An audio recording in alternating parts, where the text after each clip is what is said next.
नमस्कार दोस्तों, news book में एक बार फिर से आपका स्वागत है। दोस्तों, बिहार विधानसभा का पहला चरण आज है। पहले चरण का आज चुनाव होना है। आज 6 तारीख है। पहला चरण का चुनाव कुछ ही देर में स्टार्ट हो जाएगा।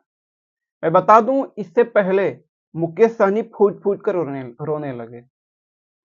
ऐसा क्यों हुआ, मैं आपको बताता हूं पूरा कारण।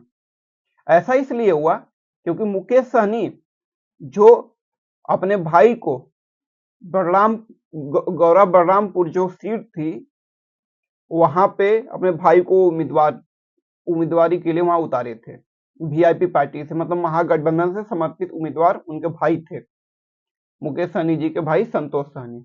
लेकिन उनको चुनाव से, वोटिंग से 1-2 दिन पहले ही बैठा दिया गया। वो अफजल अंसारी लड़ रहे हैं। जी हाँ दोस्तों, वहां पे महागठबंधन के प्रत्याशी जो कि आरजेडी से निकाले गए थे, अंसारी साहब, लेकिन मुकेश सहनी के संतोष सहनी को बैठाने के बाद अफजाल जो हैं, उनका रास्ता अब वहां पे क्लियर हो चुका है। और मैं बता दूं, यही बात करते करते मुकेश सहनी जी रोने लगे। इसमें बातें क्या हुई, मैं बता रहा हूं पॉइंट से। इसमें बातें क्या हुई कि न्यूज पर बोल रहे थे मुकेश सहनी जी बिहार तक पे, तो बोलते बोलते वो यह भी बोल गए कि मैं 15 सीट लिया था, जिसमें से एक सीट तो मैं बैठा दिया, 14 सीट बची। 14 सीटों में 8 सीटों पर मेरे उम्मीदवार हैं जो निषाद पार्टी के हैं, जो कार्यकर्ता हैं, और मैं किसी से पैसा नहीं लिया। और बस 6 ही ऐसी सीट है जहां मैं ऐसे डिपेंडेंट उम्मीदवार को उतार रहा हूं। लेकिन 8 सीट पर मैं अपने समाज को मौका दिया, क्योंकि हमारा समाज बहुत पिछड़ा है और बहुत गरीब है, और अभी भी वह लोग मछली मार के ही अपना जीवन यापन करते हैं। और वह बोले भी कि एक मल्लाह का बेटा, अगर आप लोग वोटिंग करेंगे तो एक मल्लाह का बेटा ज्यादा सीटें लाकर बिहार सरकार में डिप्टी सीएम बनेगा।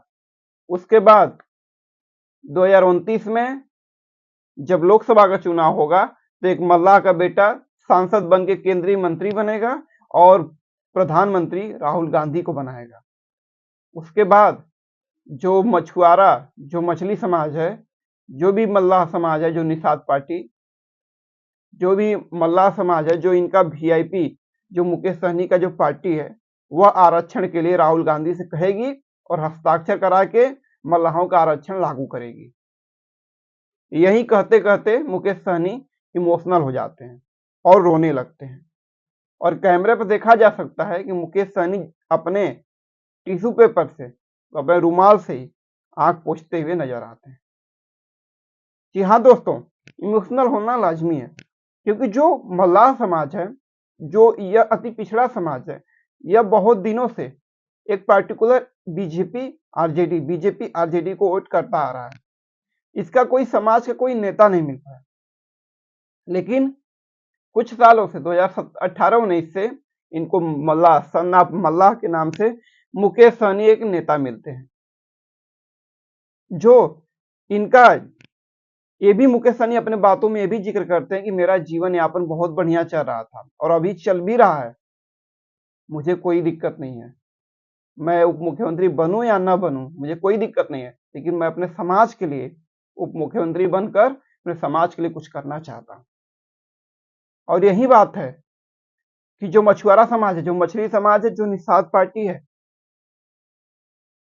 जो भी निषाद समाज है, वह विकासशील इंसान पार्टी को अपना नेता मान चुके, क्योंकि उसका एक नेता मिल गया कि जो उसके हकों की और उसके जो जो भी उसका हक है, जो भी उसका बात है, वह निषाद पार्टी का जो भी नेता है वह बात रखेगा।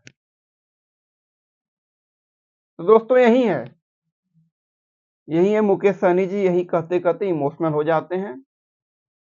और मैं आपको बता दूं कि निषाद पार्टी और चाहे विकासशील इंसान पार्टी हो, निषाद पार्टी यूपी में है, विकासशील इंसान पार्टी यहाँ पे बिहार में है, और इनका चुनाव चिन्ह नाव है।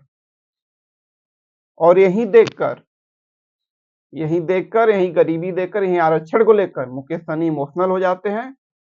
और मैं आपको बता दूं कि निषाद समाज ऐसा समाज रहा है जो सरकार को बनाने और न बनाने के एक कारण रहा है।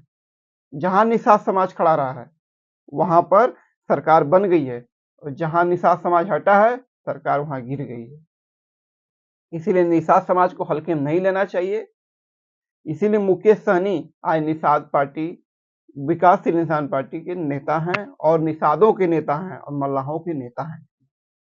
तो देखा जाए पूरे भारत में दो ही पार्टी हैं, एक निषाद पार्टी यूपी में, एक विकासशील इंसान पार्टी। निषादों के दो नेता हैं, लेकिन मुकेश सहनी, भले निषाद पार्टी के पास सीटें हैं, लेकिन मुकेश सहनी बड़े नेता निकलने वाले हैं दोस्तों। और बड़े नेता देखा जाए तो मुकेश सहनी आगे जाकर बन सकते हैं। दोस्तों यह खबर यहीं तक थी, और मुकेश सहनी जी जो हुए थे इमोशनल, उस पे यह खबर हम लोग लाए हैं।